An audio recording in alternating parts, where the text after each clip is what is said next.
Добро вечер. Ако воопшто може да се изусти овој збор во време кога регионот е во длабока травма по масовните убиства во Србија. Тоа сепак не е наша тема за вечер. Во ова издание на 360 степени ќе зборуваме за изборниот модел и аргументите за и против евентуално негово менување во услови кога деновиве почна да функционира работната група што треба да ги договори идните промени во изборниот законник. Од заговорниците за воведување една изборна единица, наместо сегашните 6, ја имаме Моника Зајкова, пратеничка во Собранието и лидерка на Либерално-демократската партија. Втор наш соговорник е Кристијан Фидановски, коавтор на анализа за тоа колку е пропорционален македонскиот изборен модел. Зајкова, добре дојде во 360 степени. Добро вечер, благодарам на поканата. Кристијан Фидановски, реков, коавтор на анализа за тоа колку е пропорционален македонскиот изборен модел. Го имаме на онлайн врска. Фидановски е на докторски студии на Универзитетот Оксфорд. Добре дојде и за вас, Фидановски. Добро вечер, Васко. Благодарам за поканата и за можноста за онлайн учество. Ке почнем со Зајкова. Зајкова, дали е се уште жива идејата за воведување една изборна единица? Вашата партија, Либерално-демократската, заедно со ДОМ, Демократскиот сојуз и неколку други, бевте иницијатори на менување на актуелниот изборен модел, кој што е со 6 изборни единици, во секоја се бираат по 20 пратеници, за воведување една изборна единица, која што практично би ги дала сите 120 пратеници. Така, идејата е се уште жива. Ние имаме закажано пресконференција, сите предлагачи на законот, за во понеделник во 12 часот од Собранискиот медија центар. Драго ми е што се формираше работна група во Министерството, не знам веќе по кој пат, за измени на изборниот законник. Едно е дека сите сме согласни, а тоа е дека не е потребна изборна реформа.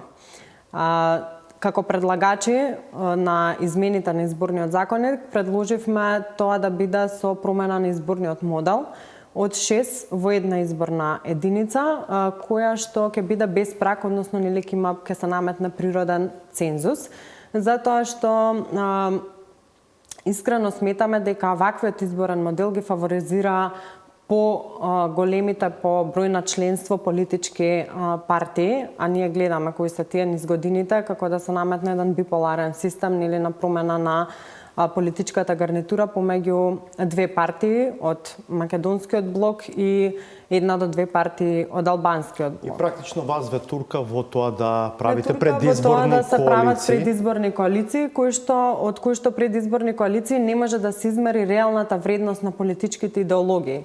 Знаете, во предизборна коалиција не можете на крај да сумирате колку добила која политичка партија или која политичка идеологија е поатрактивна за граѓаните.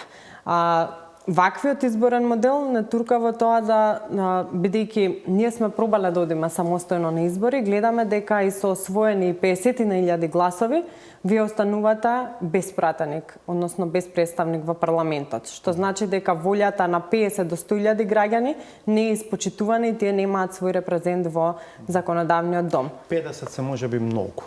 Бидејќи, ако Ептен има висока излезност... За последен пат, кога и ЛДП действувала самостојно, околу 50.000 да остануваат непредставени во парламентот, односно не е испочитувана волјата на 50.000 граѓани и затоа сметаме дека со една изборна единица доаѓа до поголема еднаквост на гласовите, односно вреднување на гласот на секој граѓанин, бидејќи на крајот од денот пратениците се репрезенти на граѓаните и парламентот е составен согласно волјата на граѓаните и нивниот избор. Фидановски, вашата анализа на која сте подпишани заедно со истражувачката Влора Речица од Институтот за демократија, не оди многу во прилог на барањето на така наречените помали партии. Зошто? Нашата анализа го разгледува актуелниот модел, значи ние не ги разгледуваме овие потенцијални сценарија за промена, туку го споредуваме актуелниот изборен модел во Македонија со други 31 европска држава. Заклучокот до кој што доаѓаме, и верувам ќе зборуваме подоцна за тоа како доаѓаме до овој заклучок, врз основа на 4 параметри на изборните модели, е дека Македонија моментално се наоѓа на делба на второто место од 32 европски држави во поглед на пропорционалноста на својот изборен модел. Под пропорционалност подразбираме распределба помеѓу гласови на избори и места во собранието, колку второто соодветствува на првото. Значи во Македонија имаме една ситуација која што структурно барем гледано им одговара условно кажано на помалите партии. Би сакал една работа само многу важна да споменам на почетокот, она што мене лично ми недостига во дебатите за изборниот модел во Македонија генерално, е што многу внимание се посветува на моментот на застапеност, кој што е многу важен. Значи под застапеност подразбираме нели колку партии ќе има во собранието, а со тоа и колку ќе биде силна нашата демократија.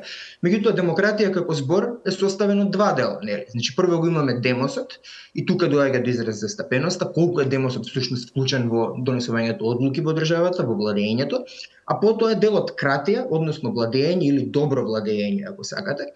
И сега изборниот модел во секоја држава треба да понуди некаков компромис помеѓу овие два елементи од зборот демократија. Значи, да биде демосот застапен, тоа што го спомена претеничката Зајкова пред малку, значи волјата на сите граѓани колку што може да биде почитувана и рефлектирана, а од друга страна да се внимава на некои многу важни демократски исходи. Значи, докажано е во политичките науки одамна, во различни временски и географски контексти, докажано е дека исклучително пропорционалните изборни модели, како што според нашата анализа дефинитивно и македонскиот во моментов, знаат често пати да резултираат со многу потешко формирање влада, што во Македонија знаеме нели дека е проблем, иако тоа е така и од некои други причини, дополнително со понеефикасни владеачки коалиции, бидејќи што повеќе партии има во собранието, толку повеќе компромиси треба да се прават помеѓу нив кога утре тие би формирале нели влада. Помалку ефикасни, помалку стабилни и најчесто и пократкотрајни владеачки коалиции, што пак резултира со почести предвремени парламентарни избори. Уште една многу честа појава во Македонија и појава кон која структурно актуелниот модел кај нас доста предонесува, а појава за која што можеме да се плашиме како политиколози, дека при дополнителна пропорционализација на изборниот модел, значи при таква некоја негова промена, можело да представува уште поголем проблем.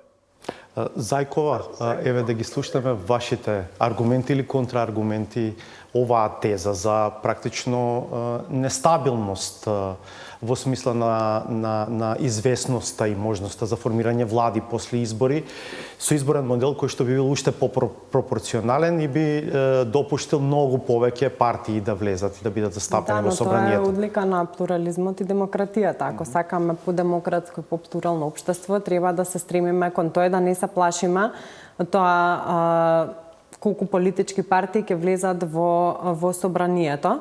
Јас знам дека ќе влезат можеби идеологии кои што се полиберални, може ќе влезат и поекстремни идеологии, нас може нема тоа да ни се допаѓа, но сепак тоа е во духот на демократијата и плурализмот. Знам дека голем дел од анализите покажуваат дека може да доведе до нестабилни влади, но ние во ваков изборен модел сведочиме на тесни мнозинства, сме сведочеле како земја на голем број изборни циклуси, на предвремени избори. Да, стравот е тоа дополнително да не се засили. Да, но на тој начин па и може ќе се засили повеќе контролата врз извршната власт, бидејќи вака доминантна, немаме некој систем на чек и баланс помеѓу парламентот и извршната власт, туку повеќе парламентот како да носи одлуки во интерес на извршната власт. Во такви констелации не верувам дека ќе идат баш така лесно носењето на одлуки и тоа е, според мене, не треба да стравуваме се што води кон поголема демократија. Најавивте некаква активност прес конференција во понеделник, што ќе бидат пораките од неа, не мора во детали, главните пораки. Ние бараме да се стави веќе еднаш на дневен ред законот кој што го поднесовме, односно предлог законот кој што го поднесовме, бидејќи тој застана на прво читање во Комисијата за политички систем. Сакаме да се отвори дебатата пред пленумот, да може да ги изнесеме аргументите кои што ние сметаме дека одат во прилог на воведувањето на една изборна единица, да може да ги слушнеме аргументите на политичките партии кои што не се поборници за оваа теза, и такви кои што сметаат дека да, треба една изборна единица, но треба да се воведе изборен праг.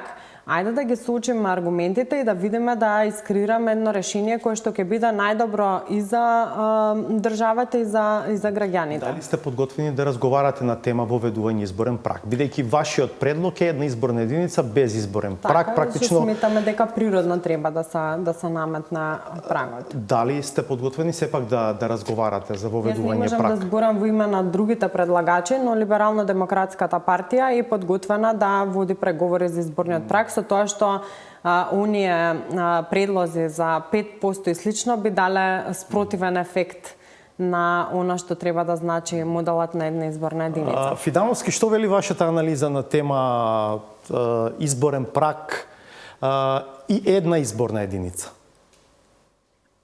Нашата анализа вели дека модел со една изборна единица без изборен праг моментално не постои во Европа. Никаде. Во 32 Не постои во Европа, никаде во Европа не постои. Не постои. Сега тоа не значи нужно дека тоа е лоша идеја, нели? Меѓутоа фактот дека не постои никаде укажува на тоа дека државите од одредени причини, најверојатно поврзани со овој момент на доброто владење и овие демократски исходи кои што ги споменав претходно, одлучиле да не воведат таков модел. Имајте предвид дека имаше една студија од Националниот демократски институт неодамна, не учествував јас во таа студија, меѓутоа ги гледав резултатите и ми имаат смисла. Тие направија проекција како би изгледале местата претенички во собрание врз основа на последните парламентарни избори во 2020 година во различни изборни модели. И мило ми е што го споменавме прагот, бидејќи многу е важно оваа дебата да ја водиме на повеќе нивоа, бидејќи, како што реков и претходно, 4 параметри имаше во нашата анализа, тие се сите важни. Значи не е само бројот на изборни единици. Многу често велиме дебатата за една изборна единица, тоа е само 1/4, да речем, од целокупната тема. Значи тука доаѓа до израз изборната формула, доаѓа до израз изборниот праг, па дури и бројот на пратеници во собранието, кој кај нас, како што споменавме на почетокот, е доста висок. 120, како што споменавте вие, Васко, може да оди и надолу. Значи, џабе зборуваме за тоа како точно би го делеле колачот, ако не се фокусираме на големината на тој колач. Значи, сите тие 4 параметри треба да се разгледуваат во една интеракција и, како што споменав, оваа друга студија од пред некое време покажа дека доколку во 2020 година се друго било исто од овие параметри, но се користела харе како формула наместо ДОНТ, тоа е една друга изборна формула, или пак се друго да биде исто, но наместо 6 изборни единици да има една изборна единица, тогаш навистина големите партии СДСМ и ВМРО ДПМН би загубиле по неколку места, а помалите би добиле по неколку, сега да не навлегуваме во детали. Меѓутоа, доколку пак повторно врз основа на истите тие изборни резултати, имало една изборна единица, но праг од 5%, па дури и од 3%, а ова се прагови кои што нашата анализа покажа дека се доста чести во Европа, тогаш исходот би бил уште помалку поволен за помалите партии, а поволен за големите, тие би добиле уште по неколку пратеници во однос на она што го добиле во 2020 година. Значи, Србија да ја земеме за пример, вклучена е во нашата анализа. Србија има една изборна единица, меѓутоа има праг од 3%. Затоа е важно да се гледаат овие елементи во интеракција. Јас би сакал само да споменам тука дека во однос на изборната формула, навистина тука помалите партии се во право, дека Донтовата им оди во прилог на поголемите партии. Тоа е така затоа што формулата нели одредува како гласовите ќе бидат преточени во пратеници во склоп на една изборна единица. И сега, Донтовата не овозможува перфектна рефлексија, значи малку со количниците кои што ги содржи и моди во прилог на поголемите партии. Има формули кои што ние ги наведуваме во нашата анализа, значи Сенлак, Империјали, Хагенбах Бишов, кои што се користат во многу европски држави. Харе тука се споменува во нашиот дискурс често, таа е обратно од Донт, значи таа е поволната за помалите партии, бидејќи најчесто доведува до најголема пропорционалност. Меѓутоа имате предвид дека дури и Донтовата формула која што ја споменуваме како негативец на некој начин во овој разговор, е сепак најчесто користената формула во Европа. Значи Македонија дури и по овој параметар во нашата анализа беше некаде наделба на 15-то место од 32 европски држави, бидејќи сите овие други држави надолу, значи или наделба на тоа 15-то место, ја користат неа. Значи Донтовата сепак не е некоја толку нечуена или неправедна формула, барем во очите на повеќето држави. Да слушнеме и зајкова на тема изборна формула, дали размислувате евентуално да предложите промени во тој дел? Како партија разговаравме внатре во органите на партијата, ние имаме и представник во работната група во Министерството за правда. Доколку гледаме дека големите партии префрлаат топката и нема расположение за промена на изборниот модел или за дебатирање на ова што значи прак, што ќе донесе, кои се предностите и слабостите, сметаме дека може да се разговара за промена на математичката формула, односно за воведување на харе квотата, која што ги зема гласовите, вкупниот број на гласови освоени во една изборна единица и ги дели согласно предвидените мандати во таа изборна единица. Истражувањата покажуваат дека и на ваков начин е поповолно за помалите, условно речено, политички партии, за тоа кои се големи или малици над граѓаните, е поповолно и би дало поеднакво вреднување на гласот и по соодветна распределба во парламентот. Затоа што ваквата математичка формула не само што ги фаворизира поголемите, туку има и неправедна распределба на гласовите. Вие гледате дека во шестата изборна единица, ако ви требаат 6000 гласа за освоен пратеник, во првата изборна единица може да ви требаат и до 10.000 гласови. Тоа харе го Е пегла. по-пропорционална и по-соодветно дава можности за по-соодветна застапеност и помал јас помеѓу гласовите. Кристијан, повелете. Проблемот што го имаме со несразмерноста помеѓу изборните единици може да се реши и без промена на изборниот модел. Не велам дека лично се залагам за тоа, меѓутоа друга тема е. Значи може да се прекорат границите, тие граници се произволни, не е дека во Македонија географски мора баш така да биде поделено на 6, или ако има 6, значи без да го менуваме бројот на изборни единици, теоретски би можеле тие единици да ги поставиме поинаку, доколку избирачкиот список се ажурира редовно и се испоставува дека постојано постои таа несразмерност, тогаш би можело нешто во таа насока да се преземе, но тоа не е нужно поврзано со изборниот модел. Јас само би сакал еден друг пример тука да дадам со Словенија. Значи држава за која што често зборуваме, бидејќи многу често кога зборувам за изборните модели, ми велат, ама добро, видете, во Македонија сепак се работи за една релативно мала држава, така што нормално ние да имаме една изборна единица, нема потреба толку да правиме различни изборни единици и слично. Словенија е држава со споредлив број на население како нашиот, а прво има 80 само пратеници во собранието, а не 120, што воедно значи нели помалку пари за патни трошоци, на пример, помалку бенефиции и така натаму, значи тука има и некои други предности. А од друга страна и за овие други параметри, значи вкупно во нашата анализа по 4 параметри што ги разгледувавме заедно, Словенија е некаде 19, ако не се лажам, излезе од 32 држави по пропорционалност. Босна и Херцеговина и Бугарија се исто така блиску до Словенија. Значи не е дека на листата на пропорционалност малите држави, условно кажано како нас, се горе, а големите се долу.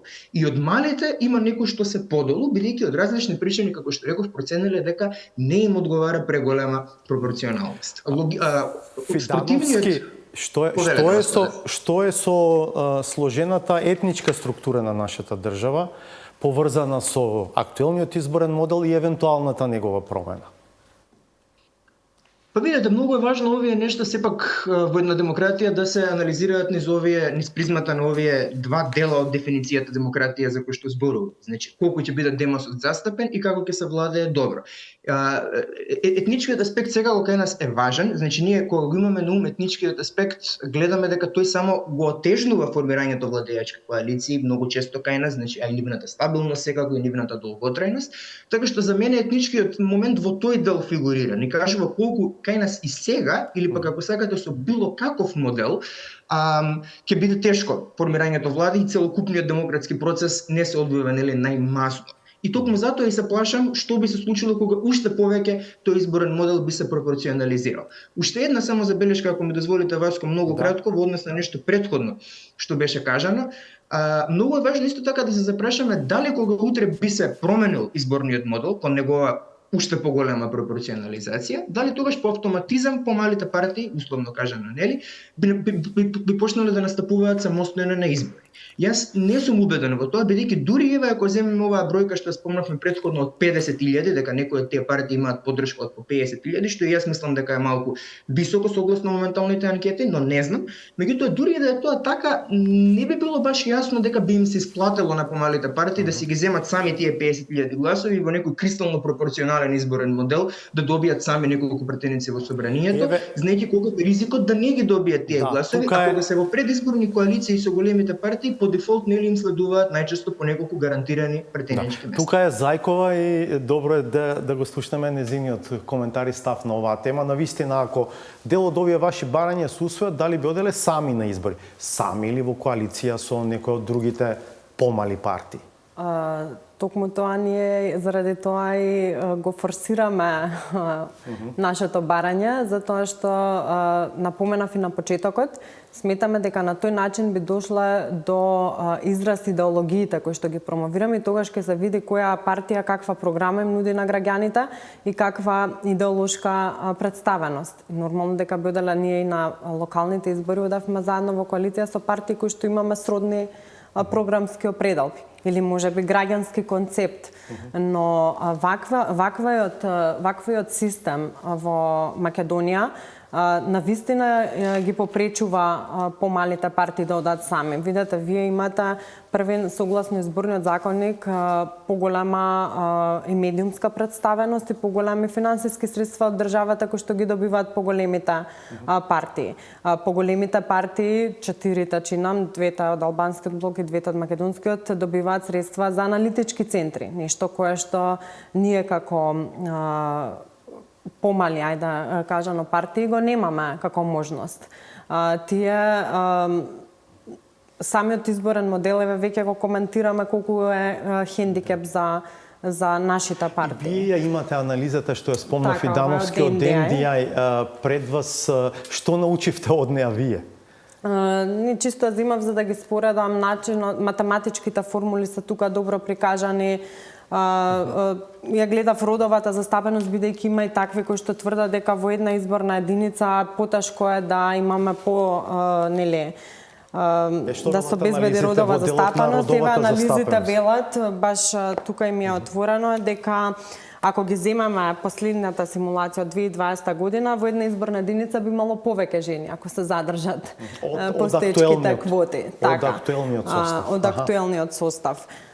Така да треба ваквите анализи да се зимат во предвид, треба да се разгледуваат. Анализата која што имаат Кристијан и Влора исто така добар показател за каде надвижат работите, но најважно е веќе да се отвори дебатата во собранието за да можеме ваквите аргументи да ги сочиме внатре во пленумот и да изнајдеме соодветен изборен модел. Јас малку се плашам кога ќе се каже формирање на работна група дека можеби повторно негде ќе застане и некако како пред секој избори да формираме работни групи се со цел да не направиме или да кажеме еве сега е доцна за да спроведеме некаква реформа во делот на изборниот законник.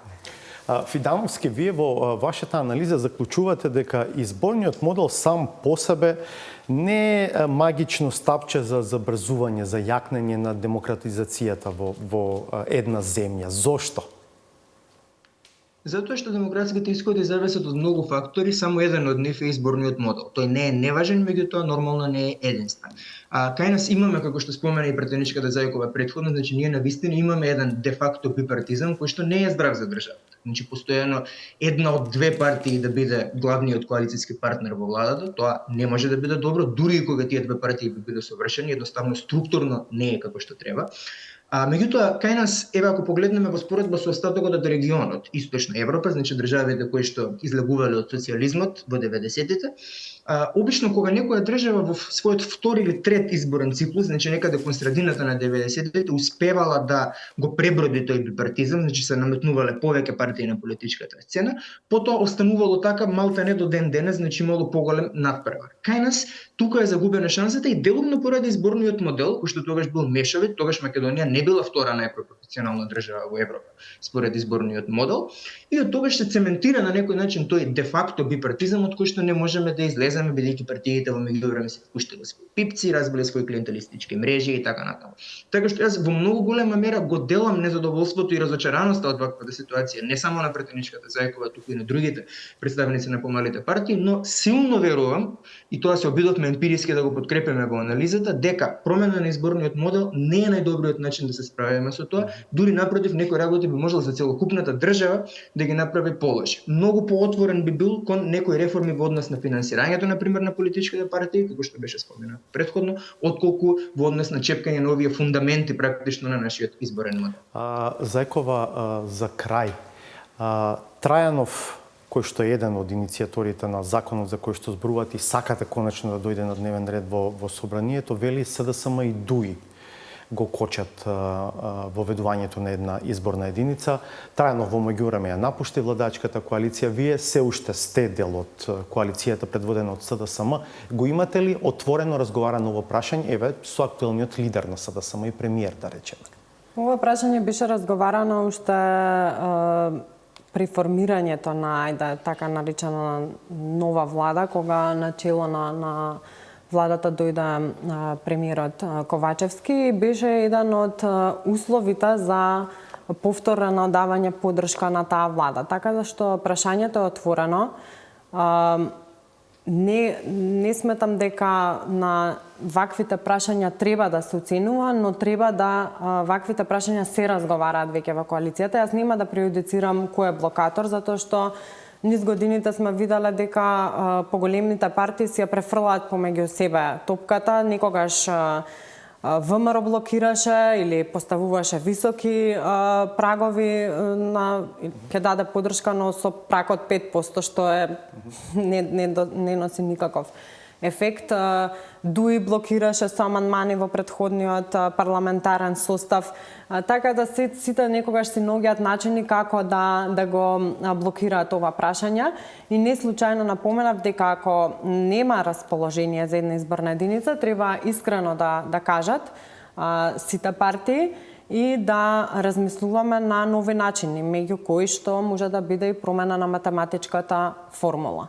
Но важно е да се отвори дебатата за да ги сочиме ваквите аргументи, да видиме кој дава поддршка на вистина на процесот за една изборна единица.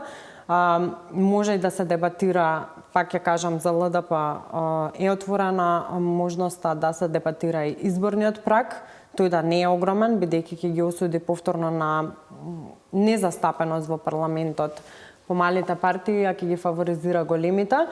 И стоиме отворени да разговараме во делот на промена на формулите, затоа што ако веќе не се менува моделот, навистина треба нешто да се смени за да тргнеме напред. Да, можеби не е изборниот модел основата за да одиме кон демократичност, но во Македонија може да биде првиот чекор кој што ќе води до разбивање на таа бипартизација и биполарност во општеството. Зајкова, Фидановски, благодарам што бевте дел од 360 степени. Благодарам. Благодарам, Васко. Одиме на реклами, па нова саботажа.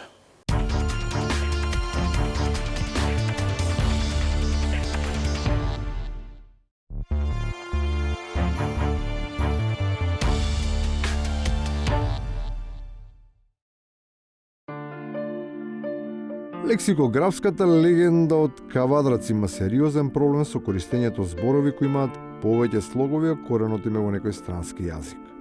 Може би е подобро да користи упростени форми отколку да се мачи со изговорот, а уште повеќе да се меша во тоа што кој има наменито за појадок. Се потрудило да бара закони од Министерство, препораки од нутрифинисти. Да, кажувате дека треба риба да ја имам, ја тоа не е. Нас се бајле 8 сати риба да јадеш. Значи, просто ти го правим да види убаво како е. Ја не верувам дека некој се бајле 8:39 сати јаде риба. Изгледа дека не се проблем само тешките термини, туку изрази кои се користат во традиционалните пословици. Интенцијата за недоследноста е повеќе од јасна, но зачудува како Божем познати ерудити во име на партијата глумат апсолутна недугавост. Денес прави едно, китката му е на десно, друг пат по 2 седмици прави друго, китката му е на лево. Абе дајте бе луѓе, тие китки чувајте си ги за по дома, па шетајте дома лево и десно. Ја замолувам советничката господја Добрила да ни го објасни зборот китка или службите да ни го објаснат зборот китка, затоа што ова веќе станува дегуте. Китка значи цвеќе. Кога момата ќе ја ставила од десна страна била расположена за нешто. Кога ќе ја ставила од лева страна не била расположена. Тие китки ги ставате секој ден различно, зависно дали некој ќе ви дигне телефон да ви каже дали е тој ваш член или не е ваш член. Бидете принципиелни. Тоа на македонски се вика букет, но во ред прифаќам китка. Па исто и китка е повеќе цвеќиња, а или китка е едно цвеќе. Со ловоров венец треба да се закити редовната партиципиентка со флорално име. Не постои рационално објаснување за тоа што се сака да се каже и дали тоа веќе се случило или допрва се очекува, без оглед колку и тоа да ја преминува мерата. Градоначалникот Иван Јорданов, кој денеска изврши увид со допис, екстремно ќе реагира до надлежните од јавното предпријатие за државни патишта, но добиениот одговор бил негативен. Начинот на кој функционираат општините навистина го доведува под знак прашалник исходот од која било постапка. Имајќи предвид дека за разлика од Скопје, во помалите средини, ваквото однесување е редовна пракса по која посегнуваат локалните моќници. Абе, немој да ми се дереш, да не те фрла... Мајка, на кој се закануваш ти тука јавно? Немој да ми се дереш ти на мене. На кој се закануваш? Значи, ни еден член нема што е усогласно со закон. Не сам правник. И на крајот, со образование или без него. Тоа не е се. Понекогаш се работи и за идеолошка матрица од која изгледа не се отстапува. Ако веќе тој има целосна контрола на Совет, и советниците како роботи креваат рака без да видат што да не ве чуди да некој од наредните седмици донесе предлог одлука да сите машки во Кумано носат фризура како не. По примерот на лидерот во Северна Кореја таква одлука донесе. Сега ние во Кумано имаме предност пошто нему е тешка фризурата. Ништо всушност не е до фризурата, туку во тоа што се крие под неа. Со или без коса. Таа го диктира и го определува изгледот. И тоа не само на општината, туку веројатно и на државата. Толку за вечера. Пријатно до понеделник во 22:20.